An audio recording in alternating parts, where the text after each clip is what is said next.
Hello everyone, so today we're going to talk a little bit about mitosis. So again, these are the slides that I lectured over on Wednesday night. So I hope you enjoyed this short video and hopefully you find it useful. So let's just start off with a bit of an introduction in regards to mitosis. So if we're looking at something, a cell for instance, from the point of view of mitosis, there's going to be a couple of things to keep in mind. First thing to keep in mind is this whole idea of the interphase, which consists of G1S and G2. That's not part of mitosis. That's where the cell grows, and that's where in the S phase, for instance, that's where DNA is synthesized, but it's still a very important part of the cell cycle. Now then there's this thing called the M phase over here. The M phase is divided into kind of two sections. You have mitosis and then you have cytokinesis, which is actually when the cell kind of pinches off and breaks off into two different cells. Now, more specifically in regards to mitosis, it takes about an hour in a lot of cells. This is give or take, so don't just specifically memorize this number per se, but know that it takes a relatively short period of time compared to interphase, which if you're using the 1 hour situation, then interphase might be 22 or 23 hours. So in mitosis, one cell splits into two cells, pretty straightforward.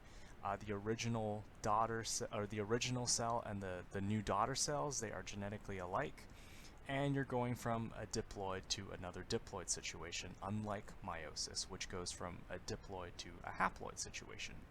So that should make sense. Now, in terms of the stages or phases of mitosis, there are 5 of them that we have to remember.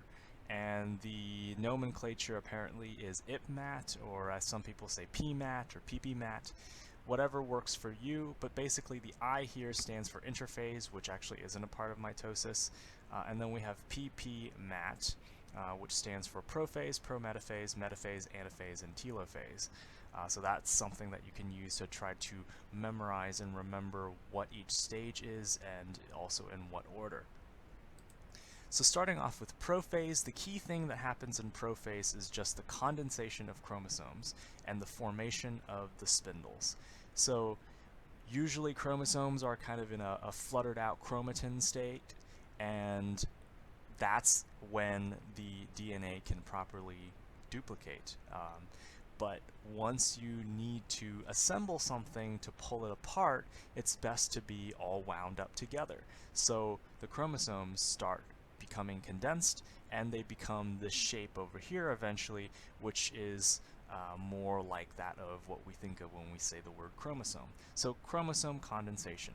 Additionally, the spindle, which are just tubulin proteins, they form these microtubules, which eventually will be used to pull apart these chromosomes over here. So the spindles start forming over here from the centrioles. So from prophase, we get to prometaphase, which is the part where the nuclear membrane starts breaking down. It also is the part where the spindle fibers start moving forward, and then, of course, there's some shifting and movement, and the chromosomes start getting attached to those spindle fibers. So that's prometaphase. Now, one thing to keep in mind over here, I guess, is that some microtubules, some of the spindle fibers attached via the ends of the chromosome, whereas others, called the kinetochore microtubules, they attach to the kinetochore, which is found next to the centromere on the chromosomes.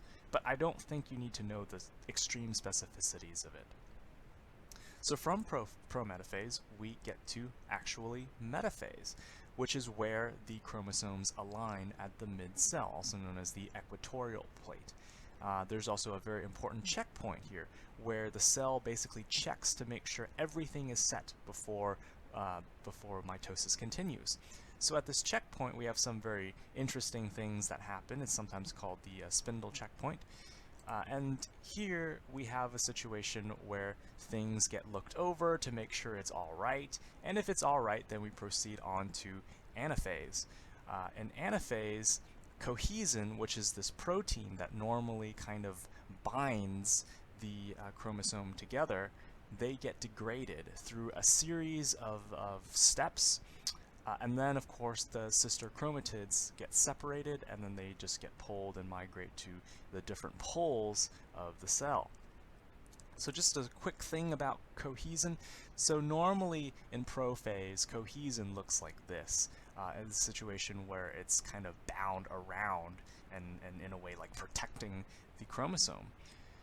Eventually, some of the cohesin starts falling off until when you get to around metaphase, pretty much the majority of the cohesin still found is around the centromere region. And then, after a series of different catalytic reactions, the cohesin gets degraded, and by degrading the cohesin, you basically allow for anaphase to occur, where the cell basically pulls, and then that allows for the separation of the sister chromatids. So that's great. Finally, we get to telophase, and in telophase, you basically have kind of the reverse of prophase, where the nuclear membrane kind of returns and starts forming around the newly separated chromosomes. And then, of course, the chromosomes eventually start decondensing back into more of a chromatin-like state, because there's no longer this need for specific organization. So I think that's pretty straightforward. And next we get to cytokinesis, which is actually where the cell starts splitting apart. So here in telophase, the cells are still connected, but the membranes are slowly starting to form around the newly divided chromosomes. And then when we get to cytokinesis, we actually get the division of the cytoplasm. So the cells actually create this cleavage furrow and separate into two individual cells. So there you go. So when it comes to cytokinesis, it's actually often this contractile ring of microfilaments of actin and myosin that causes this. Again, you don't really need to know the specificities of it, but just something that potentially can be useful in understanding and memorizing these concepts. And finally, one kind of important question that we like to separate is in regards to cytokinesis. So cytokinesis actually is part of the M phase in the cell cycle. Now, it isn't, however, part of mitosis. So it's part of the M phase. Remember, if you think back to the original slide over here, it is part of the M phase, but it's not part of mitosis.